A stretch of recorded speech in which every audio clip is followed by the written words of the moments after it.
perekonomian terbuka, ya.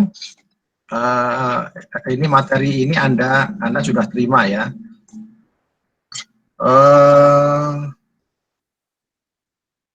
Di dalam perekonomian terbuka,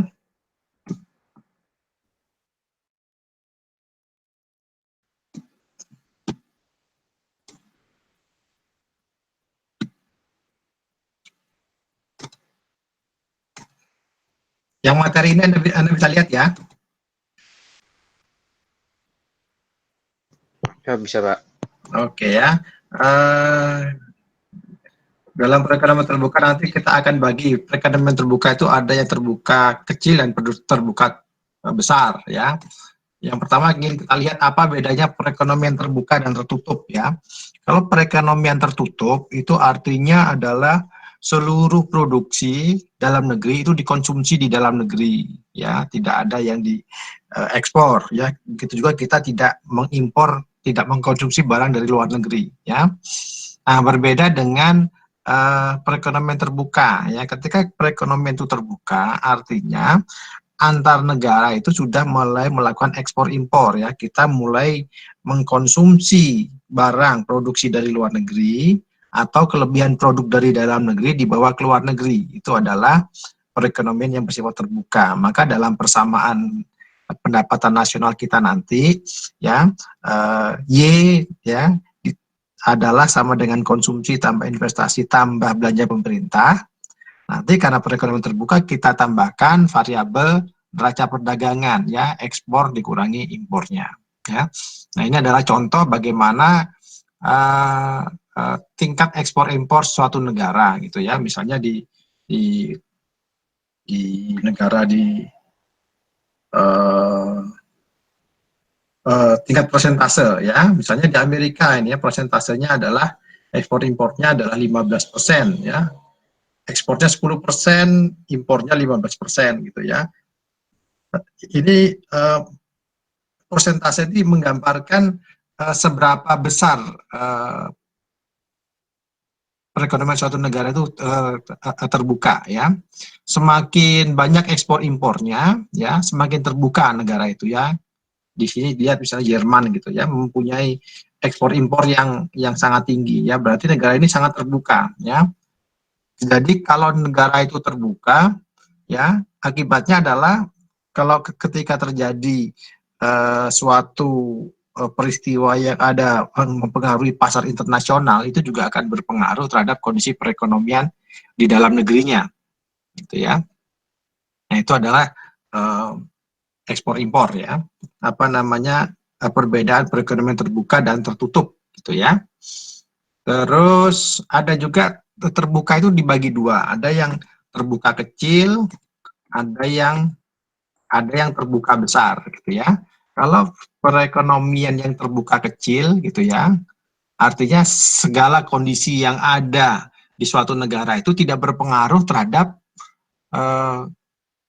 perdagangan internasional, ya. Misalnya pemerintah Indonesia, ya, mencetak uang rupiah itu terlalu banyak, gitu, ya, atau tingkat bunga di Indonesia itu naik, gitu, ya. Itu karena Indonesia itu adalah negara terbuka melakukan ekspor impor tapi kecil, ya, artinya kecil pengaruhnya, artinya apa yang terjadi di Indonesia itu tidak berpengaruh terhadap perdagangan internasional. Berbeda kalau negara terbuka besar, ya. Contohnya Amerika, gitu, ya. Ketika di Amerika itu terjadi kenaikan tingkat bunga misalnya, ya. Kalau terjadi kenaikan tingkat bunga di Amerika, maka uang dolar seluruh dunia itu akan lari masuk ke negara Amerika karena dijanjikan bunga yang bunga yang tinggi, ya. Nah, ketika dolar itu masuk ke negara Amerika, itu mengakibatkan negara-negara lain karena transaksi perdagangan internasional menggunakan dolar kesulitan mendapatkan dolar. Akibatnya terjadi depresiasi mata uang di seluruh dunia akibat kenaikan tingkat bunga di Amerika. Nah, ini adalah negara terbuka yang besar, gitu, ya. Kalau di Indonesia termasuk kecil karena kebijakan moneter atau fiskal Indonesia tidak berpengaruh terhadap internasional, gitu ya. Nah, mengapa terjadi perekonomian secara terbuka ini ya? Karena terjadi transaksi ekspor impor. Ya, ekspor impor itu terjadi karena kalau misalnya produksi dari dalam negeri itu kelebihan, ya, produksinya banyak, konsumsinya sedikit, maka kelebihan produksi tadi bisa diekspor, gitu ya. Atau misalnya tabungan di dalam negeri itu banyak, investasinya sedikit, maka uang dari dalam negeri bisa mengalir ke luar negeri, ya. Atau sebaliknya, ya, ketika investasi kita di Indonesia itu besar, banyak, namun modalnya sedikit, tabungannya kecil, maka kita bisa pinjam dari luar negeri, ya. Nah, inilah yang membuat perekonomian itu menjadi terbuka. Nah, ini adalah persamaannya ya, bagaimana kalau perekonomian terbuka artinya ketika kita konsumsi, maka konsumsi kita itu adalah konsumsi dari dalam negeri dan konsumsi dari barang-barang dari luar negeri. Begitu juga dengan investasi, begitu juga dengan belanja, ya. Belanja pemerintah, belanja di dalam negeri, belanja di luar negeri, ya. Nah, kemudian ada ekspor impor, ya. Ekspor adalah kita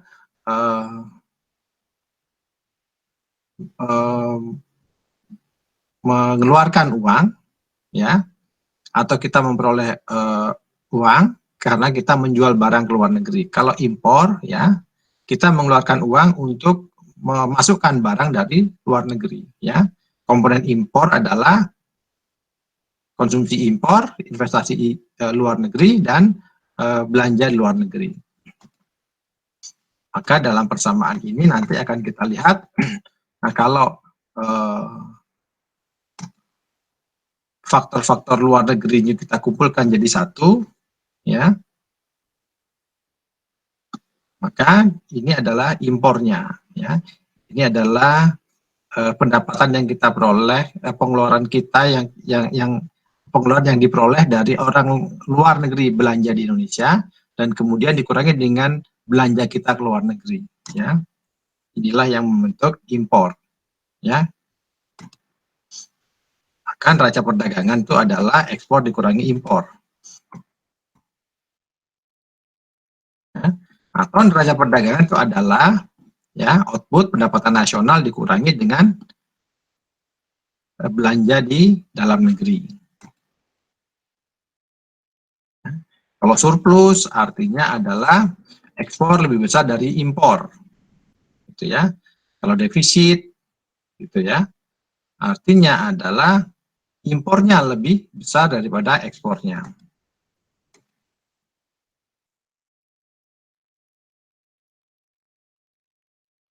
Nah, kemudian bagaimana dengan arus dana pinjaman, ya, atau modal? Ya, itu adalah sama dengan tabungan dikurangi investasi. Kita sudah belajar kemarin bahwa untuk perekonomian tertutup, ya, investasi itu bersumber dari tabungan. Jadi keseimbangan di dalam negeri perekonomian tertutup itu adalah ketika tabungan sama dengan investasi, gitu ya. Kalau sekarang kalau perekonomian terbuka, kalau tabungan di dalam negeri itu banyak, sedangkan investasinya sedikit, maka uang dari dalam negeri itu bisa dipinjamkan ke luar negeri, ya. Maka kalau tabungannya banyak, maka ini bisa menjadi negara peminjam, ya. Sebaliknya, kalau investasi kita tinggi, sedangkan tabungannya kecil, maka kita akan menjadi negara yang meminjam. Dan ini saya kasih beberapa catatan. Ya, jadi dari persamaan ini, ya, persamaan yang membentuk tabungan itu adalah pendapatan nasional dikurangi dengan konsumsi dan dikurangi dengan belanja pemerintah, itu adalah tabungan, ya. tabungan dikurangi dengan investasi, itu adalah keseimbangan neraca perdagangan. Ya, artinya arus modal keluar ya. Kalau positif ya, kalau tabungan lebih besar daripada impor, daripada investasi, berarti ada arus modal keluar ya. Kalau tabungannya lebih kecil daripada investasi, maka akan terjadi capital inflow ya, ada arus uang masuk ke dalam negeri.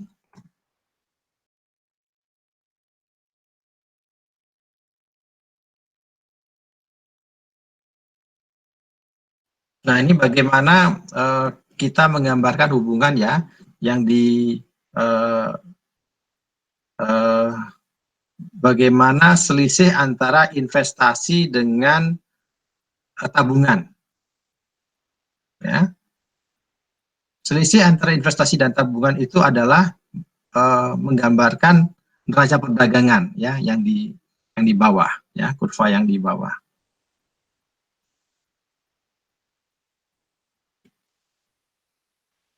Ya, ini adalah gambaran bagaimana perekonomian di Amerika ya. Di datanya menunjukkan bahwa neraca perdagangannya itu mengalami negatif ya. Jadi Amerika adalah negara yang meminjam ya, karena impornya lebih besar dari ekspornya ya, atau terlihat dari di sini juga bahwa tabungannya itu lebih kecil daripada investasinya. Investasinya banyak, tabungannya sedikit. Akibatnya negara Amerika menjadi peminjam ya, neraca perdagangannya mengalami negatif ya. Ini yang mengakibatkan kemudian Amerika itu sekarang menjadi negara peminjam terbesar di dunia ya.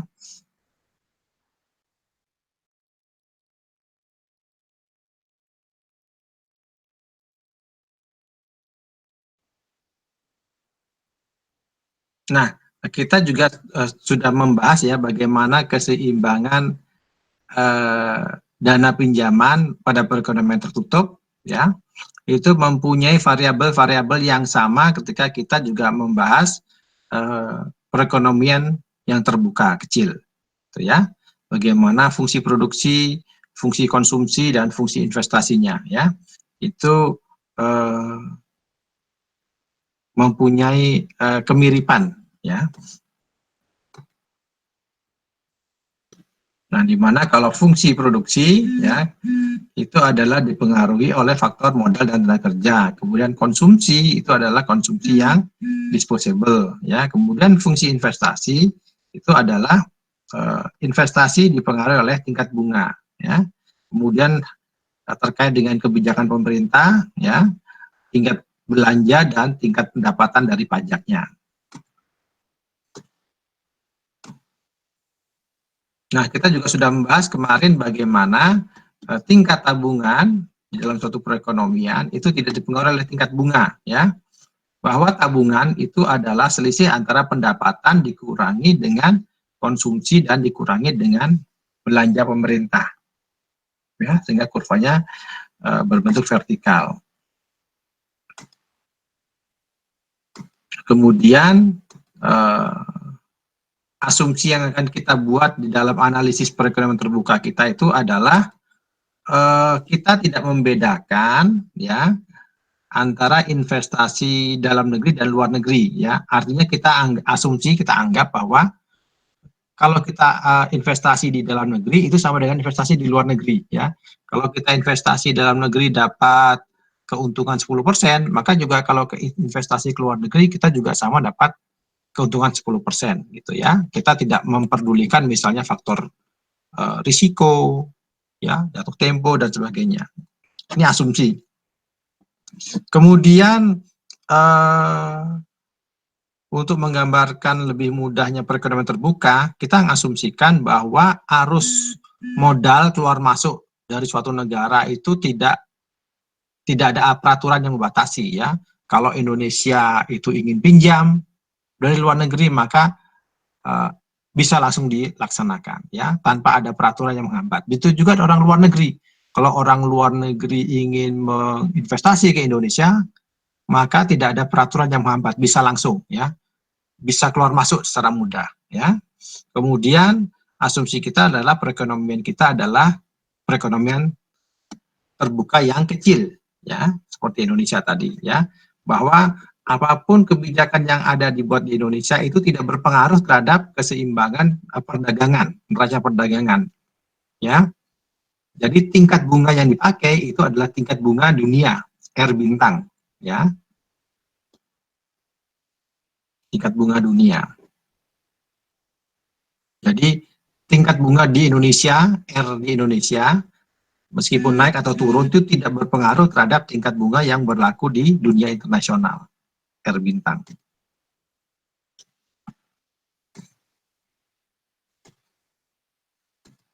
Maka di sini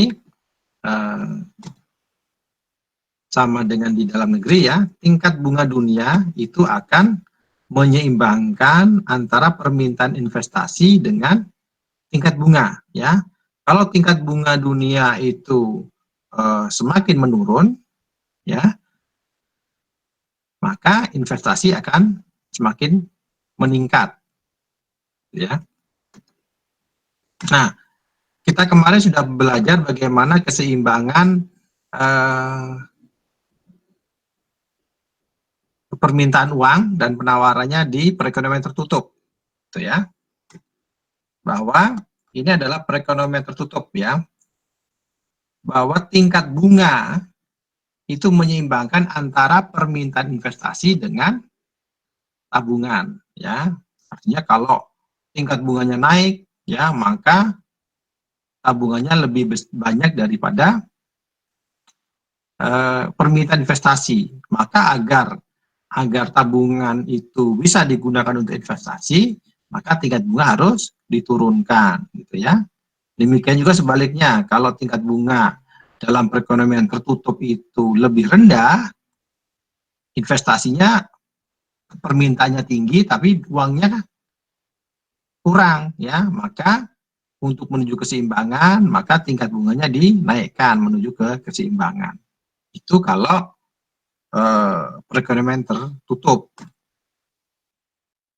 Nah, bagaimana kalau perekonomian terbuka? Ya, kalau perekonomian terbuka, ketika tingkat bunga yang berlaku di dunia itu berada di atas keseimbangan tingkat bunga yang berlaku di dalam negeri, ya, artinya di sini adalah terjadi tabungan lebih besar daripada permintaan investasi. Kalau tabungannya di dalam negeri itu tidak terpakai, ya, karena investasinya kecil, maka sebagian tabungan kita itu akan lari ke luar negeri, ya. Uang yang di dalam negeri itu akan diinvestasikan ke luar negeri, ya, karena di luar negeri memberikan tingkat imbalan yang lebih tinggi daripada yang di dalam negeri, ya. Tingkat bunga dalam negeri lebih rendah, lebih menguntungkan kita misalnya membeli saham di luar negeri atau digunakan untuk membiayai orang-orang yang ingin membeli barang kita, ya. Jadi ekspor kita meningkat. Akibatnya sekarang neraca perdagangannya menjadi positif, ya, neraca perdagangan positif. Ya.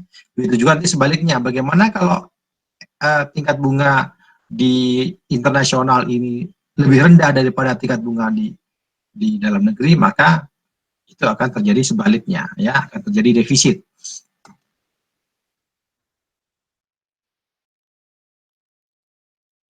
Nah, sekarang dari keseimbangan itu kita akan lihat ya, bagaimana keseimbangan tadi berubah apabila misalnya terdapat yang pertama ada kebijakan di dalam pemerintah dalam negeri.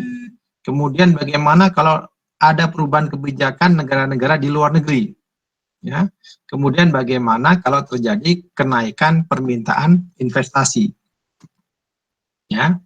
Yang pertama adalah bagaimana kalau terjadi perubahan kebijakan fiskal di dalam negeri, ya, misalnya seperti ini, ya, semula seperti ini, ya, tingkat bunga dunia itu berada di atas tingkat bunga keseimbangan dalam negeri, ya, akibatnya neraca perdagangan kita itu mengalami positif, ya, artinya tabungan kita mengalir ke luar negeri. Ya. Nah, akibat kebijakan fiskal dalam negeri, ya, misalnya pemerintah Indonesia menaikkan belanjanya atau mengurangi tabungannya, ya, dua hal ini akan mengakibatkan turunnya tabungan, ya. Naiknya belanja pemerintah atau turunnya pendapatan pajak itu akan mengurangi tabungan. Kalau tabungannya berkurang, maka akibatnya sekarang kurva tabungannya, ya, sisi supply ketersediaan dana itu akan bergeser ke kiri. Akibatnya sekarang neraca perdagangan kita, ya, turun, ya, semula NX1 menjadi NX2, ya, masih positif.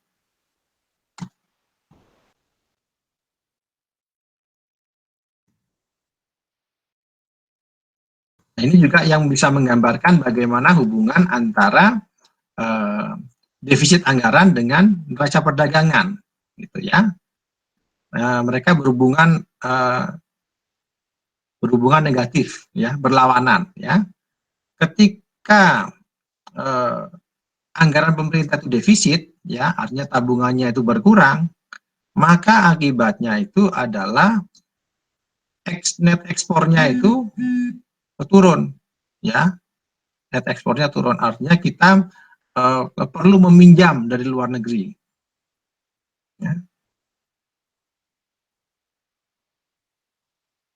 Nah, ini uh, hubungan datanya. Nah, sekarang bagaimana kalau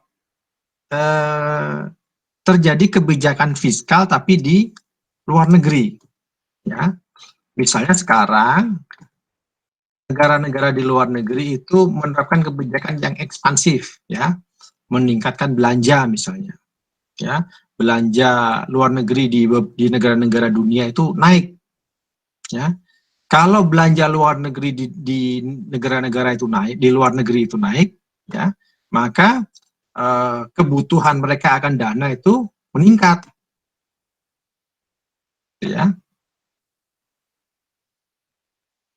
Nah, ketika kebutuhan dana itu meningkat, ya, akibatnya adalah sekarang tingkat bunga makin tinggi, ya, karena sekarang negara-negara di luar negeri itu meningkatkan belanjanya, maka mereka membutuhkan dana. Untuk menarik dana di luar negeri, ya, maka tingkat bunga harus dinaikkan, ya. Ketika tingkat bunga dunia itu naik, ya, berpengaruh, akibatnya, ya, uh, uang dari dalam negeri itu semakin banyak mengalir ke luar negeri, ya, karena kita bisa mendapatkan keuntungan lebih besar karena adanya tingkat bunga yang lebih tinggi, ya. Akibatnya neraca perdagangan kita itu semakin meningkat, ya.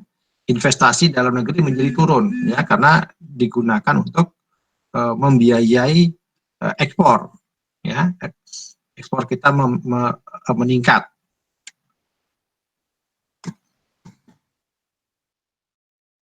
Nah, yang berikutnya, yang ketiga adalah bagaimana kalau terjadi perubahan permintaan investasi, ya, misalnya permintaan investasinya naik, ya.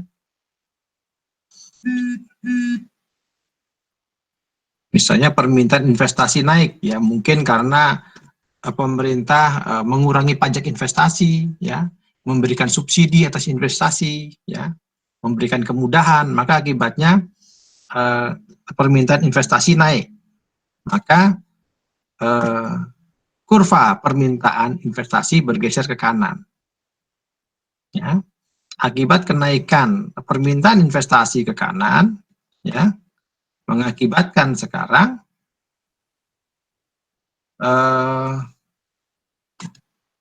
neraca perdagangan kita itu mengalami pengurangan, ya. Jadi semula sebanyak SN1 sekarang menjadi NX2, ya, karena sekarang sebagian dana tabungan itu digunakan untuk membiayai investasi dalam negeri, ya, sehingga neraca perdagangan kita menyusut.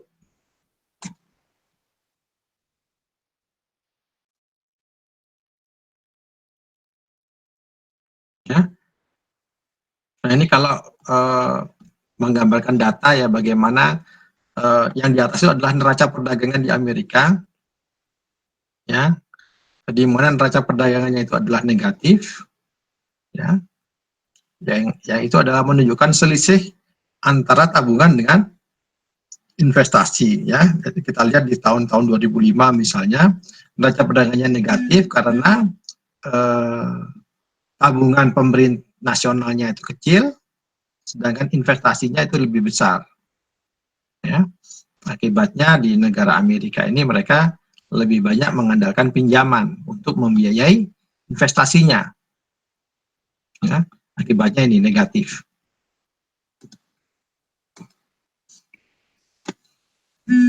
Nah, yang berikutnya adalah bagaimana kita mengetahui melakukan perdagangan dengan luar negeri, ya. Karena di luar negeri kita kalau ketika melakukan perdagangan kita tidak menggunakan tingkat bunga, ya, tapi kita menggunakan nilai tukar, ya, nilai tukar uang, ya. Ada dua, ya, ada nilai tukar real dan ada nilai tukar nominal, ya. Nilai tukar nominal adalah nilai ketika kita menukarkan uang, ya. Nilai tukar nominal itu nilai yang diumumkan di koran, yang di bank, gitu ya. $1 sekarang 15.000, itu adalah nilai tukar nominal, gitu ya. Ketika kita menukar 15.000 rupiah, maka kita akan mendapatkan selembar $1, ya. Nah, itu adalah nilai tukar nominal. Jadi di sini kita contoh di sini yen per dolar atau rupiah per dolar, gitu ya. Nah, ini kalau ini data 2009 ya. Kalau sekarang Indonesia adalah 15.000 rupiah per dolar, gitu ya.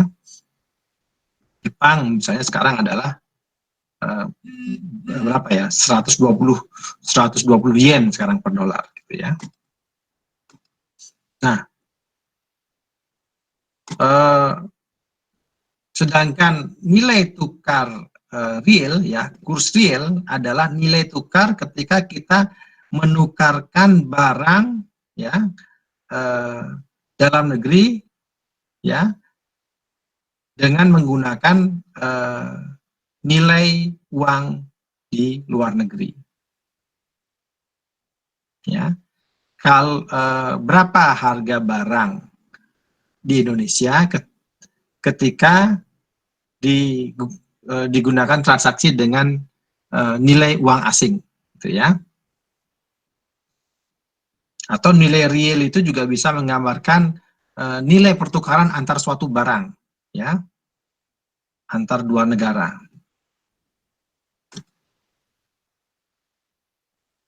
Ya, misalnya kita ingin membandingkan, ya, berapa harga burger yang ada di Indonesia dibandingkan dengan harga burger yang ada di Amerika. Nah, itu adalah nilai tukar real, ya. Kalau saya punya burger di Indonesia, harga satu burgernya 50.000 misalnya, itu kalau di Amerika itu dihargai berapa dolar, gitu ya. Nah, itu adalah nilai tukar real. Nah, ini contoh misalnya, ini menggunakan contoh di Jepang misalnya, ya. Rumus nilai tukar real itu adalah E, nilai tukar nominal, dikalikan dengan P, ya, harga di dalam negeri, dibagi dengan P bintang. P bintang ini harga di luar negeri, gitu ya.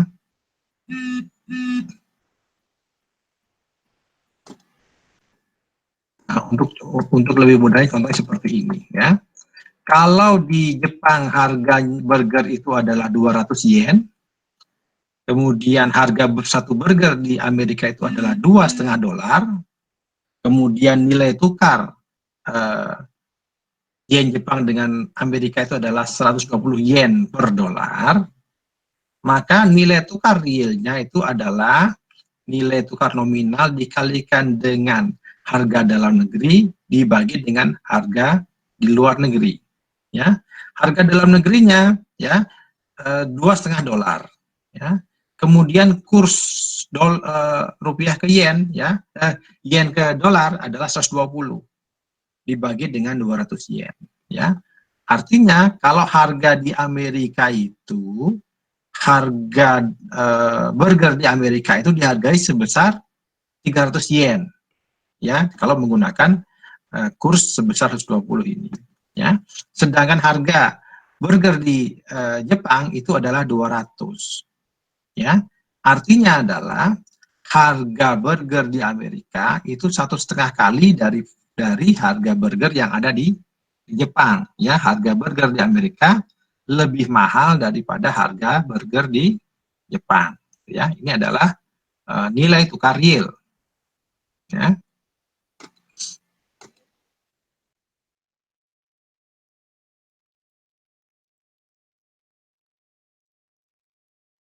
Jadi kita bisa menggunakan ini, kemudian untuk mendapatkan nilai tukar real kita bisa memasukkan harga sekelompok barang, ya, kemudian kita kalikan dengan nilai nominalnya dibagi dengan berapa harga kelompok barang ini di luar negeri, ya. Kita bisa mendapatkan nilai tukar real, ya. Jadi neraca perdagangan itu terkait dengan nilai tukar real, ya. Kalau harga barang di dalam negeri, ya, itu kalau kurs realnya itu naik, ya, kalau kurs real itu naik, ya, maka akibatnya harga di dalam negeri itu naik. Kalau harga di dalam negeri itu naik, maka akibatnya ekspor kita turun, impor kita naik,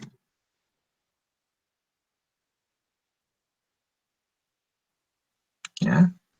Akibatnya adalah neraca perdagangan kita turun, ya. Ini penjelasannya.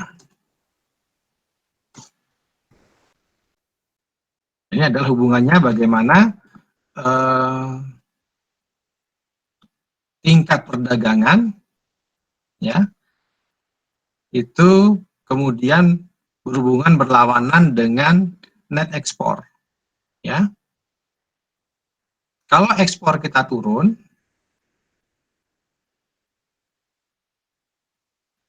ya, di sebelah kiri, ya, net ekspor kita, ya, neraca perdagangan kita itu menurun, gitu, ya, maka kurs realnya itu naik.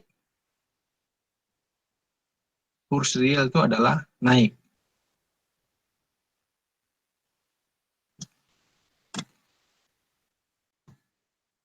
Ya, jadi kita bisa berkesimpulan bahwa neraca perdagangan kita itu dipengaruhi oleh naik turunnya kurs real, ya. Jadi kalau kurs realnya tinggi, ya, maka neraca perdagangannya turun ke kiri, ya. Kalau kurs real kita itu turun rendah, maka neraca perdagangan kita bisa lebih besar, ya. Jadi ketika kurs realnya rendah, ya, maka neraca perdagangannya bisa positif, ya. Kalau kurs realnya itu sangat tinggi, ya, maka neraca perdagangan kita bisa negatif, ya.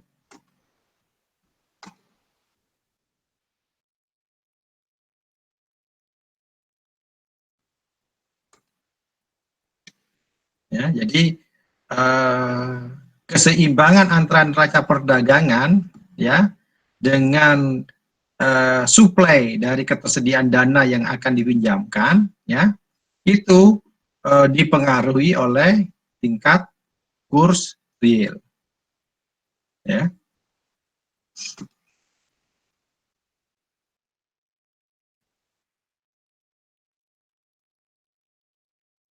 Ya, jadi ini adalah tingkat dana supply, ya, tingkat dana pinjaman itu bergantung pada tingkat bunga dunia.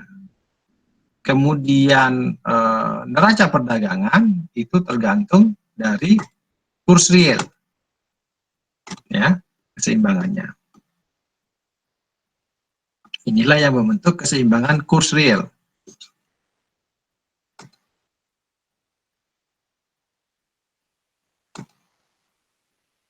Nah, sekarang bagaimana contoh apabila orang di negara luar negeri membutuhkan uang dari dalam negeri untuk membiayai ekspor, ya, maka akibat dari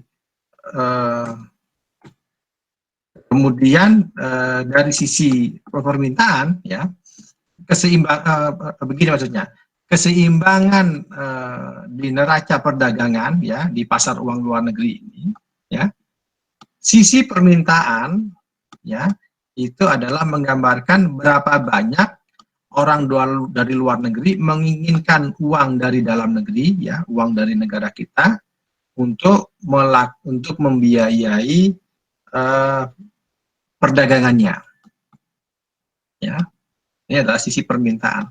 Sedangkan sisi penawarannya itu adalah berapa banyak, ya, uang yang tersedia, ya, untuk yang akan kita gunakan untuk melakukan transaksi luar negeri, ya, yang akan kita belanjakan untuk investasi, ya, yang akan kita gunakan untuk membiayai ekspor impor kita. Ini uang yang ada di kita. Jangan, ini adalah permintaan adalah berapa banyak orang luar, ya, ingin membeli uang kita, ya. Nah, dari kesamaan itu kemudian sekarang ada keseimbangan tadi, ada empat hal, ya, yang ada 4 contoh yang mempengaruhi keseimbangan tadi. Bagaimana kalau terjadi kebijakan fiskal dalam negeri, kemudian kebijakan fiskal di luar negeri, ada kenaikan investasi, permintaan investasi, dan kemudian ada kebijakan pemerintah untuk membatasi impor, melarang impor, gitu ya. Yang pertama adalah kalau ada kebijakan fiskal di dalam negeri, ya, misalnya kebijakan fiskal yang ekspansif. Kebijakan fiskal yang ekspansif, ya, belanja pemerintah naik, misalnya, itu akan mengakibatkan tingkat tabungan itu turun. Ketika tingkat tabungan turun, bergeser ke kiri, akibatnya adalah sekarang kurs real menjadi naik, ya. Kurs real naik, akibatnya sekarang neraca perdagangan kita menyusut, ya, berkurang dari NX1 ke NX2.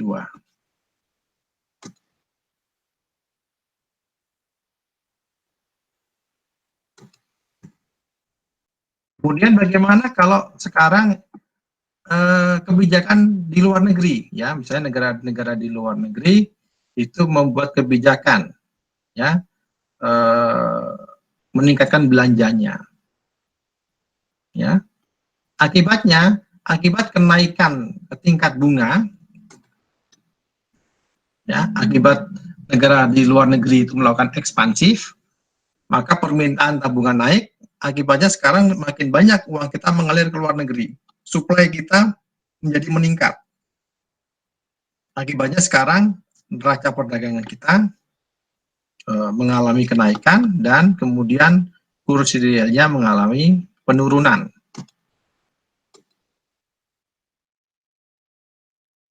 Ya. Kemudian bagaimana kalau terjadi permintaan investasi dalam negeri? Ya. Kenaikan investasi dalam negeri, ya, I-nya naik. Ketika I-nya naik, maka sekarang supply, ya, nilai uang kita menjadi turun, ya, suplai uang menjadi berkurang karena digunakan untuk memenuhi kenaikan investasi, ya. Akibatnya neraca perdagangan kita menyusut, berkurang, kemudian kurs realnya menjadi naik. Kemudian bagaimana kalau terjadi pemerintah membuat kebijakan membatasi impor? Ya, ketika pemerintah membatasi impor, ya, artinya impornya turun. Kalau impornya turun, maka akibatnya adalah neraca perdagangannya naik, ya, positif. Ya. Akibat sekarang neraca perdagangannya positif, ya, permintaan untuk membeli mata uang, ya, itu bergeser ke kanan, ya. Akibatnya sekarang, ya, dengan kebijakan ini, ya, bahwa keputusan pemerintah untuk membatasi impor, ya, itu hanya akan mengakibatkan kenaikan kurs real, ya, kurs real menjadi meningkat,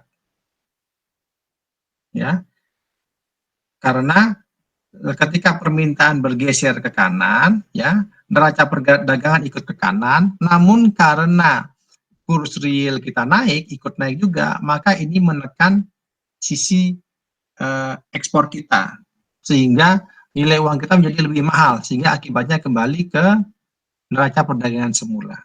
Ya, jadi kebijakan membatasi impor itu ternyata tidak mendorong kenaikan neraca perdagangan.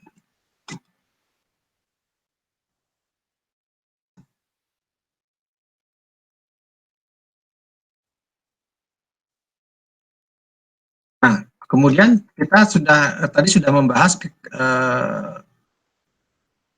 rumusan kita, kurs real adalah sama dengan kurs nominal dikalikan dengan harga dalam negeri dibagi dengan harga luar negeri. Maka kurs nominal adalah sama dengan kurs real dikalikan dengan harga luar negeri dibagi dengan harga dalam negeri. Ya. Jadi kita bisa tentukan bahwa hal-hal yang berpengaruh terhadap kurs nominal, ya, yang berpengaruh terhadap kurs nominal itu adalah kurs real, di mana kurs real itu mempengaruhi keseimbangan neraca perdagangan dengan permintaan dengan penawaran dana. Kemudian untuk harga luar negeri dipengaruhi oleh keseimbangan permintaan uang di luar negeri, ya, yang dipengaruhi oleh tingkat bunga, tingkat inflasi di luar negeri, ya, kenaikan harga di luar negeri dan pendapatan di luar negeri. Sedangkan untuk harga dalam negeri dipengaruhi oleh permintaan harga dalam negeri, ya. Permintaan harga dalam negeri dipengaruhi oleh tingkat bunga dunia, ya, kemudian tingkat inflasi di dalam negeri dan tingkat pendapatan di dalam negeri.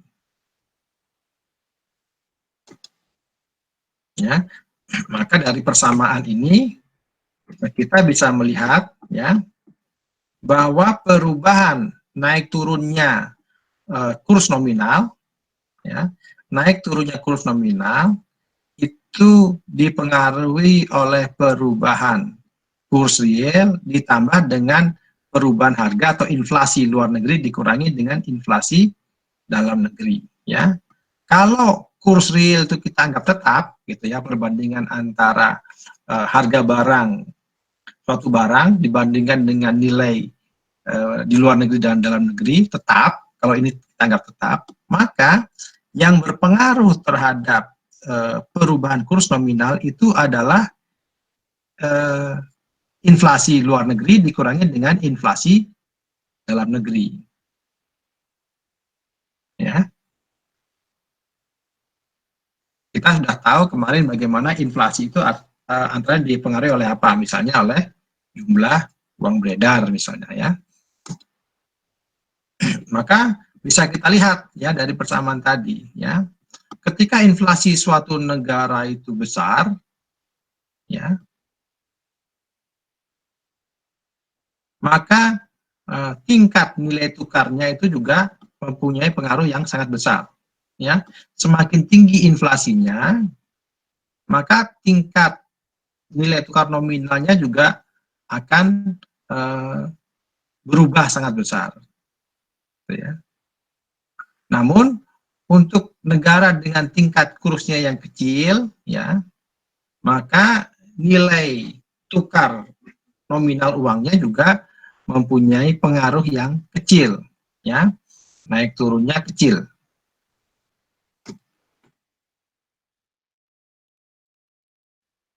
Nah, kemudian yang berikutnya adalah kita juga bisa melakukan pendekatan untuk mengukur tingkat nilai tukar berdasarkan kemampuan daya belinya, ya, keseimbangan daya beli, ya. Jadi asumsinya begini, kalau satu barang itu satu barang yang sama itu harus dijual dengan harga yang sama pada saat yang sama, ya, di lokasi yang berbeda, ya, harusnya dijual dengan harga yang sama, ya, asumsinya. Jadi kalau misalnya asumsinya gini, kalau misalnya harga burger di Amerika itu adalah $2 misalnya, kemudian kalau nilai tukar dengan rupiah itu adalah $1 sama dengan 15.000, seharusnya harga burger itu di Indonesia itu adalah $2 dikalikan 15.000 atau sama dengan 30.000. Harusnya seperti itu, ya. Jadi kita bisa ngukur sebenarnya. Inilah yang disebut dengan purchasing power parity, ya. Nah, kenapa demikian? Ya, karena adanya pedagang arbitrase, ya, adanya pedagang arbitrase. Kalau ada negara menjual harga lebih murah, maka pedagang arbitrase akan membeli barang di tempat yang lebih murah untuk dijual ke negara yang menjual lebih mahal, ya. Jadi contoh tadi, kalau misalnya Rp1 sama dengan 15.000, harga burger di Amerika $2, harusnya di Indonesia adalah 30.000, ya kan? Kalau ternyata harga burger di Indonesia itu dijual seharga 50.000, maka pedagang yang dari Amerika tadi, ada pedagang yang mengambil burger dari Amerika dijual di Indonesia, karena dijual di Indonesia lebih mahal, lebih menguntungkan. Harusnya begitu. Itu adalah pedagang arbitrase, ya. Karena di sini menganut hukum satu harga, ya.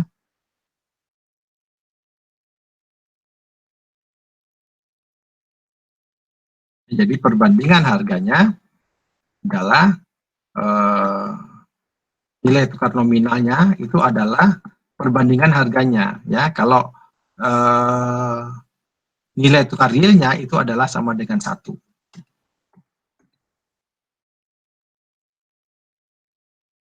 Ya, akibatnya perubahan jumlah uang, ya, sisi supply itu tidak berpengaruh terhadap kurs real dan kurs nominal, ya.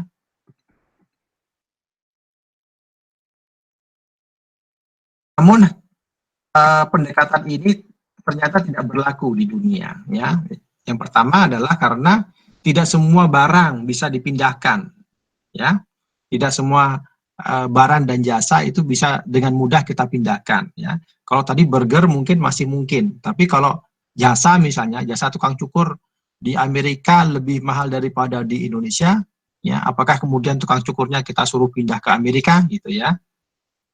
Satu. Yang kedua adalah ada unsur biaya transportasi, ya, sehingga tidak memudahkan memindahkan barang dari satu negara ke negara lain, ya. Jadi penggantian itu tidak sempurna, ya. Namun pendekatan ini bisa digunakan, pendekatan purchasing power parity ini adalah pendekatan yang sederhana, ya, yang bisa digunakan untuk melakukan pendekatan menghitung berapa nilai tukar, ya.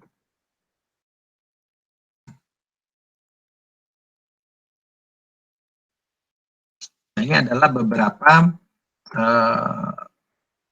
perkembangan terkait dengan bagaimana perbedaan antara 2 tahun, ya, di Amerika terkait dengan kondisi perekonomian. Ya, ketika belanja pemerintah itu lebih tinggi terkait dengan kebijakan pemerintah, ya, belanja dan pajak. Tahun 70 nilainya 2,2, tahun 80 3,9. Artinya adalah ketika ini terjadi kenaikan, ya, maka di dalam perekonomian tertutup juga naik, maka di dalam perekonomian terbuka kecil juga naik. Ya. Kemudian tingkat tabungan dari 19,6 ke 17,4, ya, mengalami penurunan. Ya. Ketika tingkat tabungannya turun, ya, kondisinya turun, maka dalam perekonomian yang tertutup, ya, tingkat tabungan turun. Kemudian di perekonomian kecil, terbuka kecil, turun juga. Kemudian tingkat bunga, ya, perubahan tingkat bunga naik, ya, maka di dalam perekonomian tertutup naik, maka di dalam perekonomian terbuka kecil tidak berpengaruh, ya, karena tingkat bunga domestik tidak berpengaruh terhadap tingkat bunga perekonomian, karena yang dipakai adalah tingkat bunga internasional, ya, small, ya, small open economy, tidak berpengaruh terhadap keseimbangan harga di luar negeri, ya. Investasi dalam negeri, ya, juga demikian, ya, ketika turun dalam perekonomian tertutup, maka ini juga tidak berpengaruh. Nah, kemudian untuk neraca perdagangan, ketika defisitnya bertambah, ya, artinya mengalami penurunan, ya, maka di dalam perekonomian tertutup ini tidak berpengaruh karena nggak dihitung. Namun di dalam perekonomian terbuka kecil, penurunan neraca perdagangan itu akan menurunkan perekonomian, ya, defisitnya bertambah. Kemudian untuk kurs real juga demikian, untuk perekonomian tertutup itu tidak berpengaruh, maka untuk perekonomian terbuka kecil, maka ini akan berpengaruh, ya, ada kenaikan kurs real.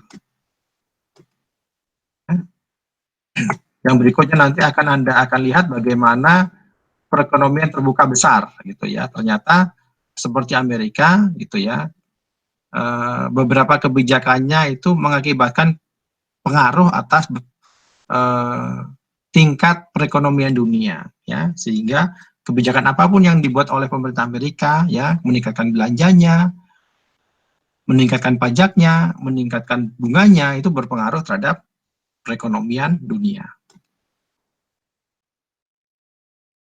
Ya. Nah, ini bedanya kalau perekonomian yang kecil dan terbuka, ya. Kalau tingkat bunga di dalam negerinya Amerika itu naik, ya, kalau perekonomian kecil seperti Indonesia nggak akan berpengaruh. Tapi kalau perekonomian itu besar, maka ini akan berpengaruh. Ya. Seperti yang di awal saya contohkan tadi, perekonomian Amerika tingkat bunga dolarnya itu naik, ya, maka uang dolar akan ketarik semua ke Amerika, ya, berpengaruh. Bagaimana kalau tingkat investasinya turun, ya? Kalau di negara yang kecil, terbuka kecil, maka nggak pengaruh. Tapi kalau ini sangat besar, ya, misalnya di Amerika investasinya turun, ya. Ketika investasinya turun, ya, maka ini berpengaruh juga terhadap seluruh perekonomian, ya. Investasi di luar negeri itu juga mengalami penurunan karena berpengaruh terhadap ketersediaan dana, ya. Kemudian neraca perdagangan, ya, neraca perdagangan kalau kalau ada perubahan, ya, maka kalau turun, ya, berpengaruh pada perekonomian terbuka kecil, namun untuk perekonomian yang terbuka besar berpengaruh turun tapi tidak sebesar di negara yang terbuka kecil. Oke, kira-kira itu yang bisa saya sampaikan. Mungkin ada pertanyaan di sini. Silakan disampaikan. Jelas semua ya? Suara saya apakah didengar?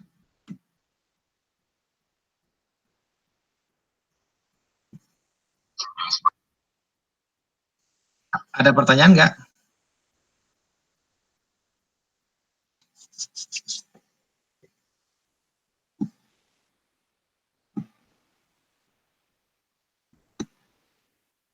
Ada yang belum jelas?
Ya.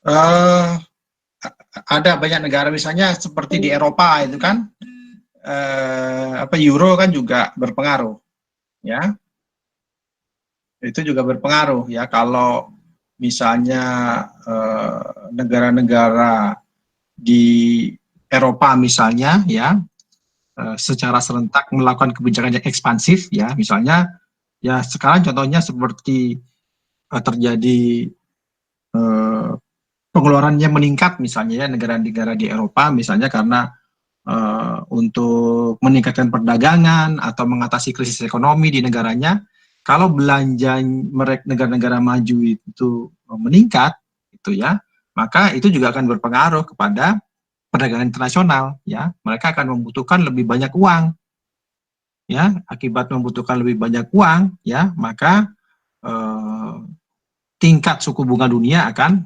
naik, gitu ya. Sehingga ketika tingkat suku bunga dunia naik, maka uang dari dalam negeri di Indonesia itu ya akan mencari keuntungan yang lebih besar ya dia akan pergi ke luar negeri uangnya akan lebih baik diinvestasikan di luar negeri ya karena lebih menguntungkan ya nah itu seperti itu jadi ada beberapa negara besar ya nah seperti Cina sekarang ya Cina sekarang mulai menunjukkan bahwa dia mulai menjadi negara besar gitu ya. Nah, ini jadi ini tergantung dari kondisi suatu negara gitu ya. Seberapa besar pengaruhnya gitu ya. Oke, ada lagi.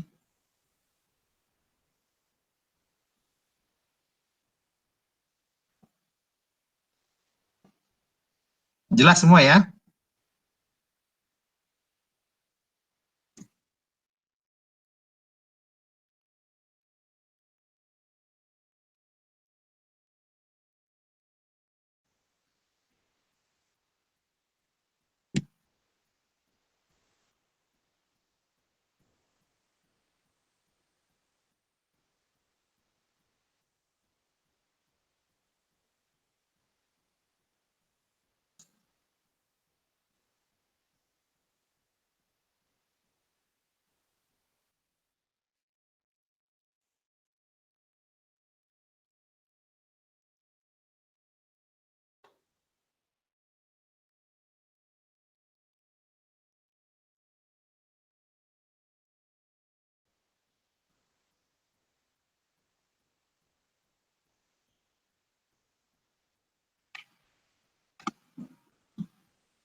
Kalau sudah jelas,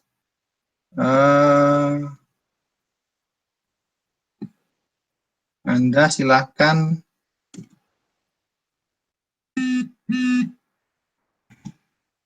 membuka di Google Classroom. Di situ saya sudah membuat soal ya. Tolong dikerjakan dan dikumpulkan ya.